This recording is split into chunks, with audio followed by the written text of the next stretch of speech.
अस्सलाम वालेकुम। SMTV global के साथ मैं हूं आमना अनफाल। सबसे पहले न्यूज़ हेडलाइंस।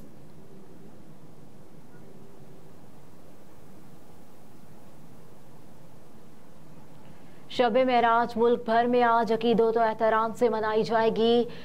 सफ़र मेराज के दौरान रसूल करीम सल्लल्लाहु अलैहि वसल्लम को जन्नत और दोज़ख दिखाई गई। आपकी मुलाकात मुख्तलिफ अंबिया कराम से भी हुई।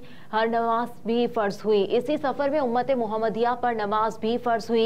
यही वजह है कि इस शब खुसूसी इबादत का एहतमाम किया जाता है। शब मेराज को अहले ईमान नवाफिल अदा करते हैं।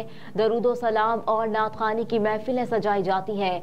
गुनाहों से बख्शिश और मुल्की सलामती के लिए रब जुल जलाल की बारगाह में इल्तिजा की जाती है। आज की रात शहर शहर गली गली में महाफिल जिक्र मेराज मुनाकिद होंगे और खुसूसी दुआओं का एहतमाम किया जाएगा। जबकि आज की रात की मुनासिबत से मसाजिद को भी बरकी कुमकुमों से सजा दिया गया।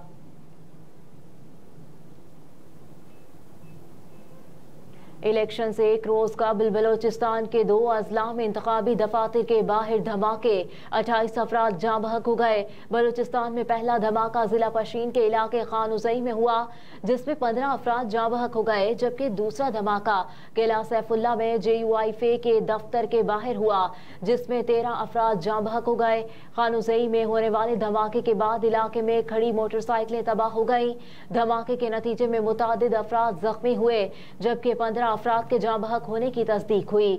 पुलिस के मुताबिक धमाके की इत्तला मिलते ही पुलिस की भारी नफरी इलाके में पहुंच गई और जख्मियों को अस्पताल मुंतकिल किया गया है।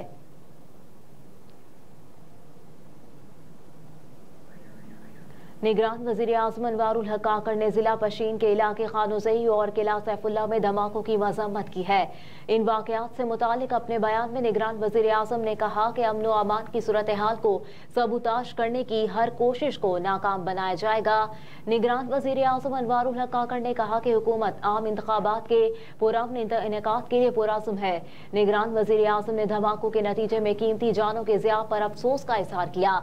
उन्होंने जख्मियों को फौरी तिबी इमदाद फराहम करने की हिदायत दी है।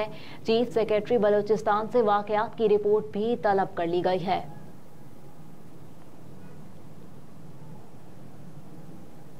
पाकिस्तान में आम इंतखाबात के दौरान मुख्तलिफ सियासी जमातों के वोटर्स के नज़दीक आम इंतखाबात के नताइज की कबूलियत से मुतालिक अफसोस और पाकिस्तान प्लस की जानिब से नया सर्वे जारी कर दिया गया। सर्वे के नताइज के मुताबिक हर 4 में से 3 पाकिस्तानी इंतखाबी नताइज कबूल करने को तैयार हैं। पाकिस्तानी वोटर्स के किए गए ताज़ा सर्वे में 76% पाकिस्तानियों ने कहा कि वो इंतखाबी नताइज तस्लीम करेंगे। इंतखाबात में हिस्सा लेने वाली सियासी जमातों के एतबार से किए गए जायजे में पीपल्स पार्टी के 94%, मुस्लिम लीग नून और जमात इस्लामी के 87 और PTI के 67% वोटर्स ने कहा कि वो 8 फरवरी को होने वाले आम इंतखाबात के नताइज तस्लीम करेंगे। मजमूई तौर पर 76% पाकिस्तानियों ने इंतखाबात के मुमकिना नताइज पर इत्मीनान का इजहार किया, जबकि सिर्फ 7% का कहना था कि वो नताइज को कबूल नहीं करेंगे। कराची में इलेक्शन से एक दिन कबल प्रिजाइडिंग अफसरान के तबादलों पर पीपल्स पार्टी का इजहार तशवीश। पीपल्स पार्टी के रहनुमा सईद खनी ने कहा कि कराची के हल्का NA 237 में इलेक्शन से एक दिन कबल प्रिजाइडिंग अफसरान के तबादलों पर तशवीश है। कहा कि चीफ इलेक्शन कमिश्नर फौरी तौर पर नोटिस लेकर प्रिजाइडिंग अफसरान के तबादले मनसूख करें। मजीद कहा कि इलेक्शन अमले के तबादले शफाफ और गैर जानिबदाराना इलेक्शन के रास्ते में रुकावट है। निगरान विफाकी काबीना की पेशावर की एहतसाब अदालतों को खुसूसी अदालतों में बदलने की मंजूरी। एलामी के मुताबिक निगरान काबीना के इजलास में पाकिस्तान इंटरनेशनल एयरलाइन की तंजीमें नो फर्स्ट विमेन बैंक लिमिटेड की निजकारी और अद्वियात की कीमतों की डी रेगुलेशन के हवाले से तजावीज़ की भी मंजूरी दे दी गई। एलामी के मुताबिक खसारे का शिकार इदारे के खिलाफ इकदाम में निजकारी डिवीजन की सिफारिश पर किया गया। मंसूबे के तहत PIA को 2 कंपनियों में तकसीम कर दिया जाएगा। PIA की माली और इंतजामी तंजीमें नो के लिए फाइनेंशियल एडवाइजर की तकर्री की भी मंजूरी दी गई। इजलास में फैसला किया गया कि डॉक्टर मरीजों को विटामिन्स, मल्टीविटामिन्स, मिनरल्स और दी काउंटेंट मसनूआत तजवीज़ नहीं करेंगे। एलामिया के मुताबिक इजलास में फैसला किया गया कि ड्रग रेगुलेटरी अथॉरिटी मल्टीविटामिन्स और मिनरल्स की फहरिस्त मुरवजा आलमी मयार के मुताबिक मुरतब करेगी।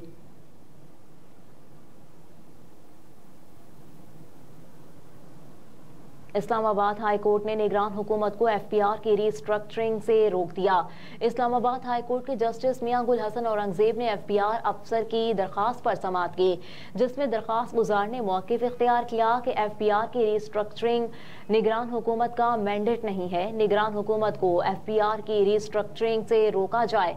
वकील दरखास्त गुजार ने कहा कि इलेक्शन एक्ट 2017 के तहत इलेक्शन कमीशन ने रोका, इसके बावजूद कमेटी बना दी गई। अदालत ने वकील के दलाइल सुनने के बाद FPR की रीस्ट्रक्चरिंग के कमेटी के क़याम का नोटिफिकेशन मुअत्तल कर दिया।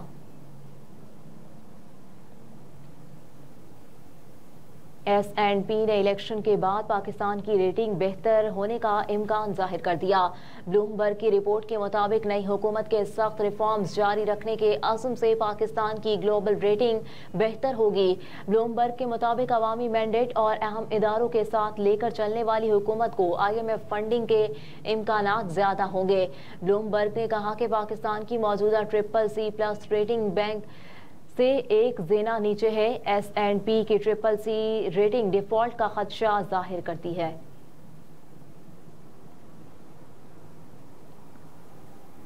सोने की कीमत में मुसलसल दूसरे रोज इजाफा। All Pakistan gems and jewellers association के मुताबिक सोने की फी तोला कीमत में 400 रुपए का इजाफा देखा गया। एसोसिएशन के मुताबिक सोने की कीमत में इजाफे के बाद फी तोला सोना 2,15,500 रुपए का हो गया।